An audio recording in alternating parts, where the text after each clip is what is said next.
Hey everyone, so a little while ago on my Instagram I asked for some Q&A questions all based around puppies and what you wanted to know. So I've got them on my phone and I thought I'd answer a few. So question number one, what advice would you give someone thinking of breeding? So I'll give you my top three. Number one, make sure your dog is health tested and hip scored. The main cause of problems in dogs in later life is because the bitch or the stud hasn't been DNA tested or hip scored previous to breeding. So yeah, that's number one advice. Number two, do your research. We did a course on resuscitation, so we knew what to do if a puppy wasn't breathing when it was born, and we watched so many videos, read so many books. So research is number two. Number three, make sure you're doing your breeding for the right reasons. So why are you breeding? Is it to breed to make the breed better? Are you breeding for friends and family to have a dog? Yes, so make sure you're doing it for the right reasons. That's my top three tips before breeding. Do they fret when they leave their mummy? At the beginning, whether they're with their mummy 24/7, so if mummy leaves, they don't like it. But when they get to 8 weeks old, they are ready to go to their new homes. They do miss their mummy and their siblings, but they are ready for individual attention. So mummy misses them, but they don't miss her as much. Are boys or girls easier? I have both. We have 3 girls and 1 boy. Both different. Girls, you have quite a lot of hormones and that side of it. Boys are quite chilled and quite calm, but also I think it depends on how you bring them up. A little fun fact for you, if you have a litter that is majority girls and less boys, the boys are more sensitive, and if you have a litter that are more boys than girls, the girls are a lot more boisterous and a little bit more tomboy-y. So for us, Flossie was a mainly boy litter. She's quite boisterous and she's happy to run around and run up trees, and she's a lot more tough. And Bear is a boy. He was one of 3 boys in a litter with 5 girls, and that made him and the other 2 boys quite soft, which we really like. So if you want a boy that is quite calm, go for a majority female litter, and if you want a boy who is quite boisterous, go for a more male dominant litter. What is your favourite colour? I don't have a favourite colour. We have a chocolate sable, a gold, a black and tan and a black.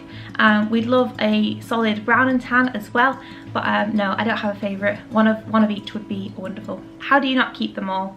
That's the tough bit. You could definitely keep them all. The reason we don't is because we don't have enough time to give everyone all the attention that they need. The best way to not keep them all is to make sure that you keep in touch with them all. We carefully select their families and make sure that they go to people that we're going to stay in touch with, so we don't really lose them. What is your happiest memory? Happiest memory with the dogs is going on days out and going on adventures. We love going to dog shows in the summer when we're not in a pandemic. That's some of our favourite memories, doing meet and greets with the dogs. And favourite memory of breeding, I think just the whole experience. It's really fun, it's very rewarding, and yeah, it's amazing. One of my favourite memories was probably the first birthday party, being able to see them all. Again, it was amazing, and seeing how they've grown and how they interact with their new families, it's lovely. What is the best thing you've learned after 2 litters? You learn a lot along the way. The best thing we've learned is probably to relax a bit more. I think the first time I think we were quite nervous, and we definitely relaxed a lot more from the second lot. Winter or summer litter? So we've had a litter in August and we had a litter in December. August litter was so much easier. We could get outside with them a lot more and we could experience so much more with them. So summer litter is 100% better than winter litter, especially for potty training and trying to get them to go for a wee outside, because it's just so cold in December that they really do not want to go outside for a wee. So yeah, summer over winter. However, we did get to do Christmas Day with the puppies, which was quite nice, and we did a snow photo shoot. They got to experience snow. But yeah, summer litters are so much more fun because you can do so much more with them. We had them in the paddling pool, we had them out on walks, whereas this time it was so cold we couldn't. Will you do it again, and can I have them all? Will we do it again? Possibly. All depends on timing and the dogs at the time, but yes, we probably will be doing it again. Do you have favourites? Yes, I do. Everyone has different favourites, but I had Henry from the first litter, and then this litter, Reggie and Lark. Lark stayed a lot longer, so she felt like one of ours for quite a while. But yeah, so Henry from the first litter, and then Reggie and Lark from the second litter. That doesn't mean I don't like Bear and Matilda, it's just that when they're born you have different favourites. Also, all my siblings and my mum and dad all have different favourites, so yeah, that's not me being mean by choosing a favourite. I just really like their personalities, but I love Bear and Matilda as well, obviously, because we kept them. What is the hardest part of breeding? Definitely letting them all go, and the lack of sleep. So we do round the clock care for 5 weeks. You don't get very much sleep in those 5 weeks, and then the second hardest part is letting them all go. We have them for 8 weeks, and we have them for like the most crucial part of their life, and we're trying to keep them alive and, you know, monitor them daily. So when it comes to giving them away, it is really hard. What do you love the most about breeding? I love seeing Flossie with the puppies, and Maddie as well. I think, and also seeing their characteristics in the puppies. Bear, for example, is very similar to his mum. He carries teddies around all the time, which is something that his mum does. Matilda is quite quiet. Some of them are massive squirrel chasers, which is just like Flossie. Silly things like Flossie loves to sleep with her head on a pillow, and quite a lot of the puppies do that. That's also a Flossie thing. Yeah, so seeing the puppies like take on her traits is really lovely. What is the best advice you could give a new puppy owner? Make a routine and stick to it.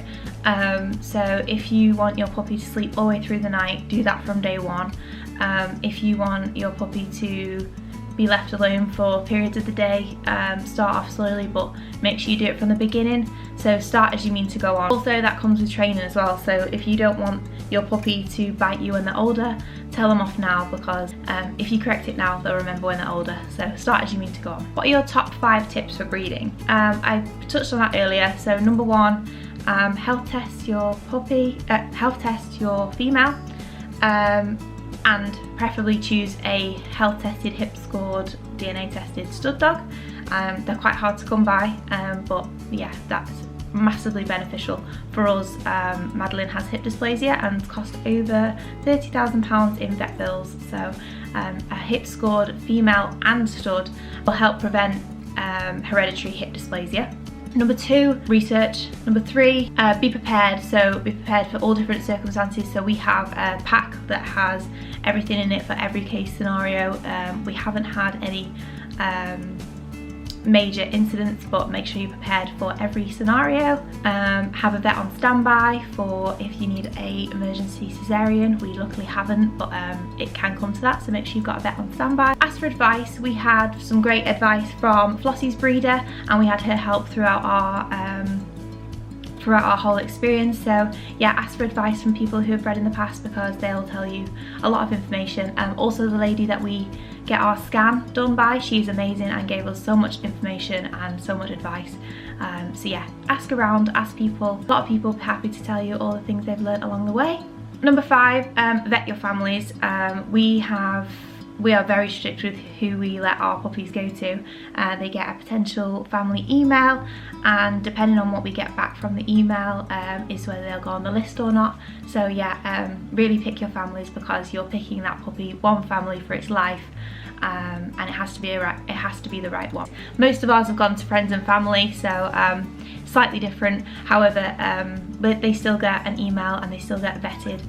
We don't let our puppies go to full-time workers. Make sure you've got the right family for your puppy. Why are all the flip-flops so cute?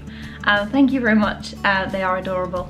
I'll put a picture of Flossie and Guy. This is mum, this is dad.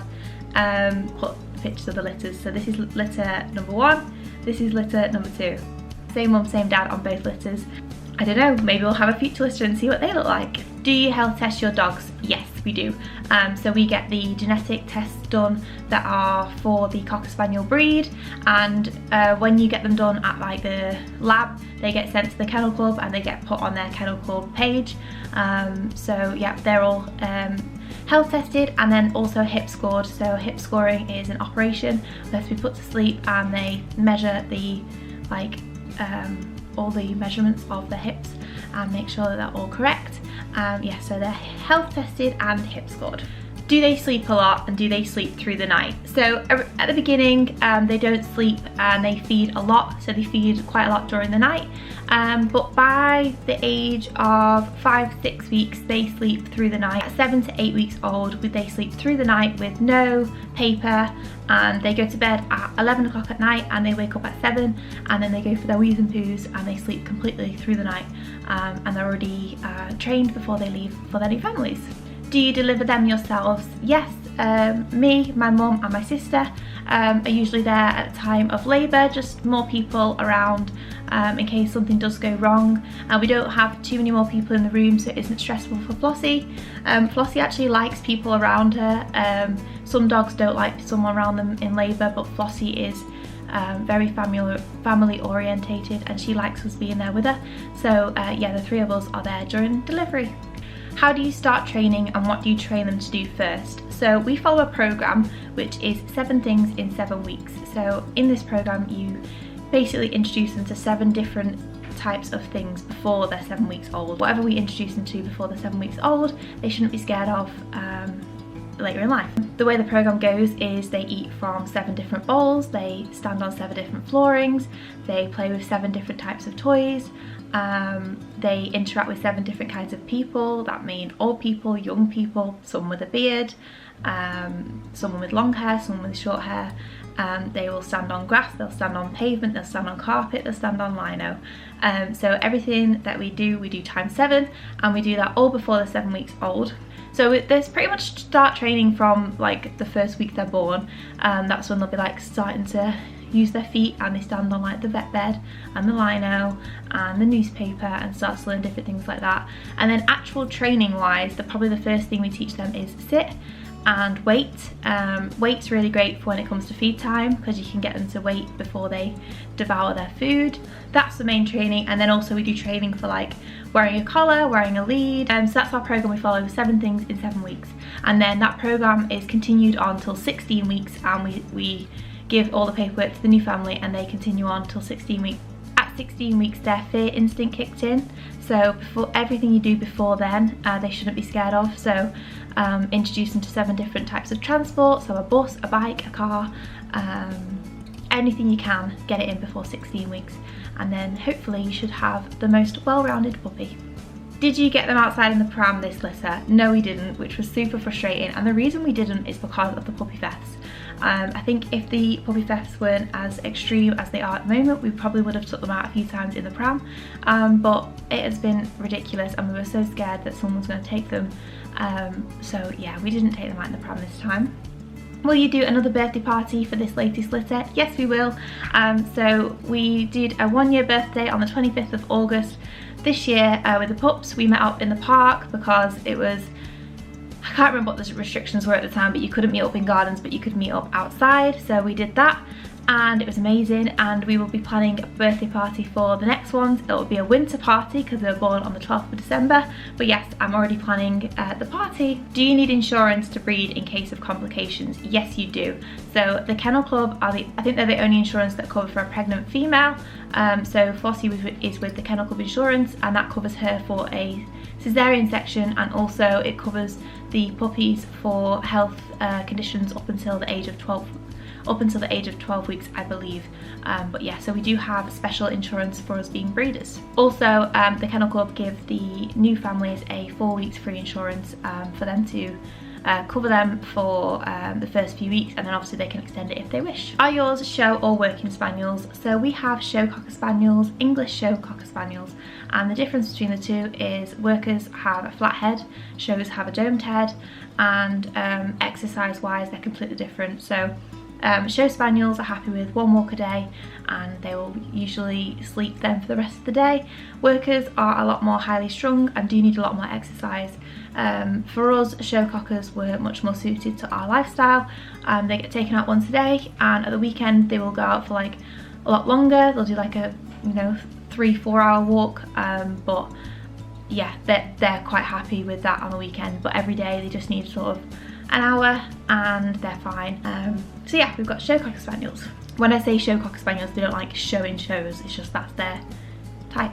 The only advice I would give if you are thinking of breeding is do your research and make sure your female is as healthy as she can be before bringing puppies into the world. Also, good luck with not keeping any, because we really struggled not keeping any this time. That was one of the hardest parts, because last time we kept 2 and it was easy and we could keep up with everybody because we were at the same stage they were, but this time we didn't have any to compare. So yeah, it's a lot harder when you don't keep one.